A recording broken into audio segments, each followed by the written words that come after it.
Karnataka CM సిద్ధారామయ్యకు హైకోర్టులో ఊరట దక్కింది. ముడా స్కామ్లో సిద్ధారామయ్యపై చర్యలు తీసుకోవద్దని హైకోర్టు మధ్యంతర ఉత్తర్వులిచ్చింది. తదుపరి ఆదేశాలు వచ్చే వరకు ఆయనపై ఎలాంటి చర్యలు తీసుకోవద్దని ఆదేశించింది.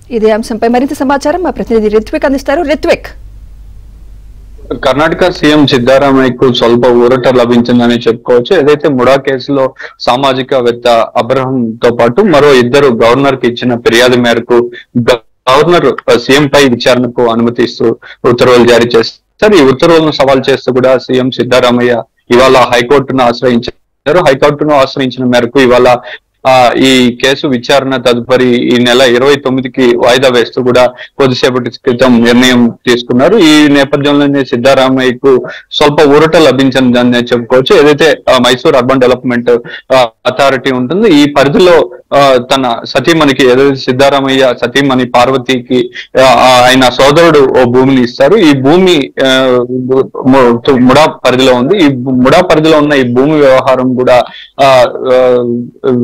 ముడా స్వాధీనం చేసుకోవడంతో ఆమెకు పరిహారం ఇచ్చే భాగంగా విజయపుర అనే ఏరియాలో భూమిని కేటాయిస్తుంది. అయితే ఈ భూమిని కేటాయించడంలో కూడా ఇక్కడ ఏదైతే ఆమె ల్యాండ్ ఉందో ఆ ల్యాండ్ ఉన్న ప్రాంతంలో కన్నా విజయపుర అనే ప్రాంతంలో ల్యాండ్ కాస్ట్ ఎక్కువగా ఉందని, ఇది ప్రస్తుతం మార్కెట్ ద్వారా 70 కోట్ల వరకు ఉంటుందని చెప్పి కూడా బీజేపీ ఆరోపిస్తుంది. అదే విధంగా కూడా సామాజికవేత్త అబ్రహం తో పాటు మరో ఇద్దరు గవర్నర్ ఫిర్యాదు చేయడం, ఈ ఫిర్యాదు మేరకు కూడా గవర్నర్ సీఎం పై విచారణకు అనుమతి ఇస్తూ కూడా ఉత్తర్వులు జారీ చేశారు. ఇది వ్యవహారం మొత్తం కూడా కర్ణాటక రాష్ట్ర వ్యాప్తంగా ఒక సంచలనమే సృష్టిస్తుందని చెప్పుకోవచ్చు. మొత్తం రాజకీయంగా కూడా పెను దుమారం రేగింది. గత 2-3 రోజుల నుంచి కూడా దీని మీద పెద్ద ఎత్తున చర్చ అయితే జరుగుతుంది. అయితే ఇవాళ దీని మీద కూడా గవర్నర్ ఏదైతే విచారణకు అనుమతించడంతో ఈ విచారణకు అనుమతి ఇచ్చిన దానిపై కూడా సిద్ధారామయ్య సవాల్ చేస్తూ కూడా హైకోర్టును ఆశ్రయించడం జరిగింది. హైకోర్టులో విచారణ చేపట్టేందుకు కూడా రిట్ పిటిషన్ దాఖలు చేశారు.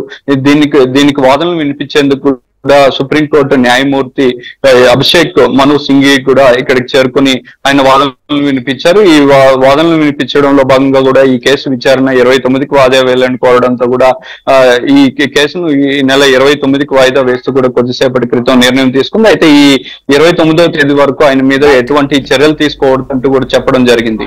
Right, thank you Ritwik.